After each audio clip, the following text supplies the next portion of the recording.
Good morning friends. आज का जो हमारा वीडियो एजेंडा है, जहां हम पढ़ने वाले हैं मेमोरी हायरार्की डिज़ाइन के बारे में। सेकेंडरी स्टोरेज के साथ साथ हम मैग्नेटिक डिस्क और मैग्नेटिक टेप में डिफरेंस क्या होता है, ये सारी चीज़ें समझने वाले हैं। ठीक है, तो आप बने रहिएगा, वीडियो को स्किप मत कीजिएगा, ताकि ये जो कंप्लीट कंटेंट है जिसको डिज़ाइन किया है विद पीडीएफ नोट्स के साथ आपको मिल सके। ठीक है, सबसे पहले हम पहुंचते हैं अपने मेमोरी हायरार्की डिज़ाइन पर। आपको एक यहाँ मैंने एक पिरामिड का इमेज लगा रखा है। पिरामिड के इमेज से आप ये समझ सकते हैं कि मेमोरी की कैपेसिटी क्या है, मेमोरी की हायरार्की क्या है। अगर स्पेस बढ़ता है तो एक्सेस टाइम कम हो जाता है, और एक्सेस टाइम बढ़ता है तो स्पेस कम हो जाता है। ये दोनों चीज़ें आप क्लियरली मेंशन कर सकते हैं। अगर बात की जाए सबसे फास्टेस्ट मेमोरी की, या कंप्यूटर में जो सबसे फास्टेस्ट कंपोनेंट होता है उसको बोलते हैं सीपीयू रजिस्टर। यानी सीपीयू के पास तो कैचे मेमोरी होती है, बट कैचे मेमोरी से भी पास सीपीयू के जो कंपोनेंट होता है उसको बोलते हैं रजिस्टर। यानी जो 1 बिट ऑफ इन्फॉर्मेशन को स्टोर करने का काम करते हैं, बट सबसे ज्यादा फास्ट एक्सेस होता है सीपीयू रजिस्टर का। फिर लेवल 2, जहाँ कैशे मेमोरी, हम सबको पता है कैशे मेमोरी 3 टाइप की होती है, L1, L2, L3। जब भी प्रोसेसर कुछ फाइंड आउट करता है तो सबसे पहले L1, फिर L2 और फिर L3। जब ये तीनों कंपोनेंट में हमें, जब इन तीनों मेमोरी के पार्ट्स में कुछ नहीं मिलता, तो सीपीयू सेकंड लेवल पे आता है, जहां मेन मेमोरी या जिसको हम डी रैम कहते हैं वहां फाइंड आउट करना स्टार्ट करता है। ठीक है, फिर थर्ड लेवल जिसे मैग्नेटिक डिस्क या डिस्क स्टोरेज कहते हैं, फिर ऑप्टिकल डिस्क, फिर आपका मैग्नेटिक टेप। यहाँ तक स्टोरेज को फाइंड आउट किया जाता है। आपको बता दूं, जैसे जैसे स्टोरेज बढ़ता है वैसे वैसे मेमोरी का जो एक्सेस टाइम है वो कम हो जाता है। इसीलिए आपने देखा होगा सीपीयू को अगर बार बार कोई डेटा चाहिए तो वो डेटा या तो सीपीयू रजिस्टर में रखता है या कैशे मेमोरी में रखता है। उस डेटा को वो सेकेंडरी स्टोरेज में नहीं जाने देता, क्योंकि सेकेंडरी स्टोरेज बाई लार्ज होता है, बहुत बड़ा होता है, और बड़े स्टोरेज से अंदर से डेटा को निकालने में टाइम लगता है, क्योंकि डेटा को ढूंढा जाता है, उसके बाद डेटा को निकाला जाता है। इसीलिए सीपीयू को जो भी चीज जरूरी होती है, जो भी इंस्ट्रक्शन है या जो भी प्रोग्राम जरूरी होता है, जिसको उसको कुछ टाइम बाद एग्जीक्यूट करना, तो ज्यादातर उन प्रोग्राम को सीपीयू रजिस्टर या कैशे मेमोरी में स्टोर करके रखता है। ठीक है, अगर बात की जाए ऑप्टिकल टेप की, ऑप्टिकल टेप का एक्सेस टाइम बहुत कम होता है, साइज बहुत ज्यादा होता है। सही, एक्सेस टाइम बहुत ज्यादा होता है क्योंकि उसका साइज बहुत ज्यादा होता है। ठीक है, इसका एग्जांपल आप ऐसे समझ लीजिए, स्कूल है जिसमें 42 से 50 कमरे हैं, और आपको एक बुक इन कमरों में रख दी जाए और आपसे बोला जाए इन बुक को फाइंड आउट कर, इस बुक को ढूंढ के लाइए, तो जनरली इस बुक को ढूंढने में आपको टाइम लगेगा, क्योंकि कमरे बहुत ज्यादा है। ऐसे ही आप समझ लीजिए मेमोरी का स्पेस बहुत ज्यादा, और जो हमारा डेटा है वो किस एड्रेस पे, उसको ढूंढने के लिए बहुत ज्यादा टाइम लगेगा। वैसे ही बुक किस कमरे में है, पहले आपको कमरे को फाइंड आउट करना होगा, फिर कमरे के बाद पहले फ्लोर को फाइंड आउट करना होगा, फ्लोर के बाद कमरे, कमरे के बाद आप बुक को ला सकते हैं। वैसे ही मेमोरी पहले ब्लॉक, ब्लॉक के बाद पेजेस, कई सारे प्रोसेस को कंप्लीट करके उस डेटा को, पर्टिकुलर डेटा को रिट्राइव करती है। ऐसे ही स्पेस ज्यादा होता है तो एक्सेस टाइम बहुत ज्यादा स्लो हो जाता है, क्योंकि ढूंढने में टाइम लगता है। अगर स्पेस कम होता है, वहां एक्सेस टाइम बहुत ज्यादा होता है। एग्जाम्पल के तौर पर अगर आपको एक कमरे में एक बुक रख के दे दीजिए, आप बोल दीजिए पर्टिकुलर बुक है, और आप उसको उठा के लाए, तो आप इजीली उठा के ले आएंगे, क्योंकि आपको एड्रेस पता है और स्पेस कम है और एक्सेस टाइम उस टाइम ज्यादा होगा। तो ये मेमोरी हायरार्की, जिस मेमोरी हायरार्की डिजाइन को जिस तरीके से लगाया गया, आप उसको समझ सकते हैं। सबसे बॉटम लेवल पे मैग्नेटिक टैब है, जिसका एक्सेस टाइम बहुत ज्यादा होता है, क्योंकि स्टोरेज बहुत ज्यादा होता है।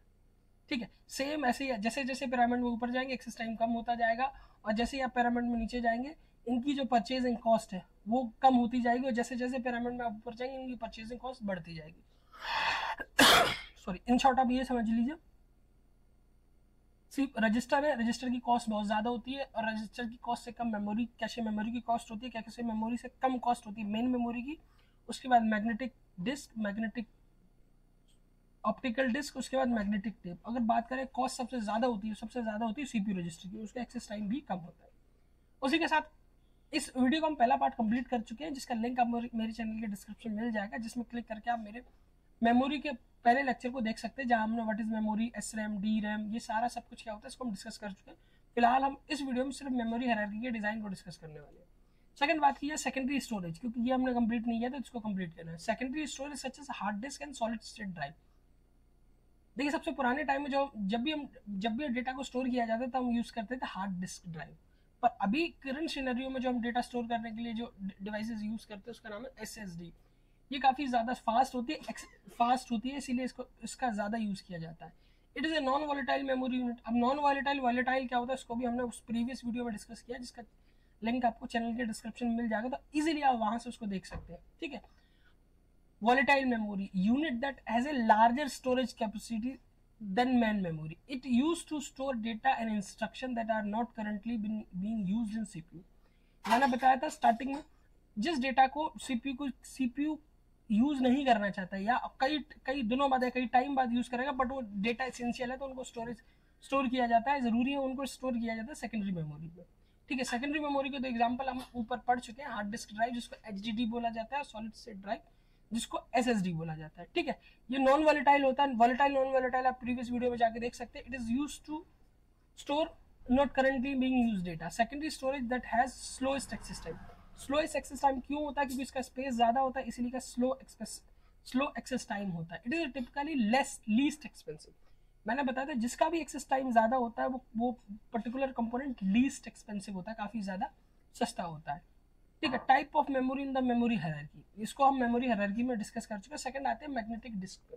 मैग्नेटिक डिस्क का simply circulate plate that are fabricated with either a metal or plastic or magnetized material. That magnets work as a high speed inside computer. These are frequently used. Magnetic disk का जो structure होता है वो platter type structure होता है। इस platter type structure में disc होती है, डिस्क के अलग अलग सेक्टर होते हैं, उन सेक्टर्स में ही डेटा को स्टोर किया जाता है। ठीक है, ये भी आपका सेकेंडरी स्टोरेज डिवाइसेस है जो डेटा को स्टोर करने का काम करता है, और इसमें वो डेटा स्टोर किया जाता है जिसको फ्रीक्वेंटली एक्सेस नहीं किया जा सकता। ठीक है, सीपीयू उनको लंबे टाइम के लिए स्टोरेज के लिए रख देता है, बट ये एसेंशियल होते हैं। ठीक है, साथ ही इसका जो स्ट्रक्चर होता है डिस्क टाइप स्ट्रक्चर होता है, डिस्क में पर्टिकुलर सेक्टर होते हैं, उन सेक्टर में डेटा को स्टोर किया जाता है। ठीक है, ये भी हमारा एक एग्जांपल है सेकेंडरी स्टोरेज डिवाइस का। नेक्स्ट हम बात करते हैं मैग्नेटिक टेप की। Magnetic tape is simply a magnetic recorded device that is covered with the plastic film. Magnetic tape is generally used to back up the data. These case of magnetic tape, the access time of a computer is a little slower than therefore it requires some amount of time to access the strip.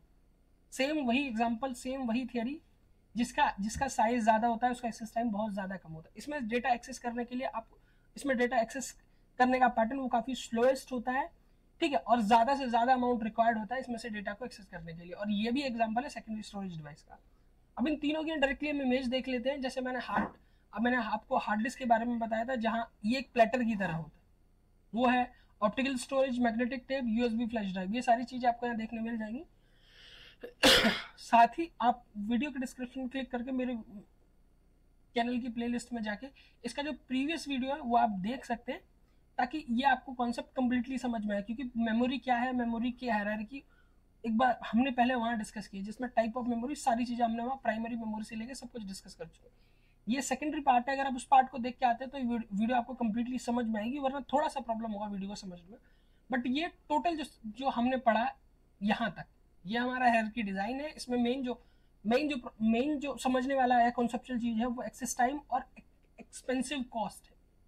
ठीक है, बाकी अब मेरे channel को like share subscribe कर सकते हैं, ताकि ऐसी ही इंफॉर्मेटिव वीडियो आपको मिलती रहे, ताकि आपकी नॉलेज इंक्रीज होती रहे। अब थोड़ी सी भी वीडियो अगर आपको हेल्पफुल लगी हो तो मेरे चैनल को लाइक शेयर सब्सक्राइब जरूर कीजिए।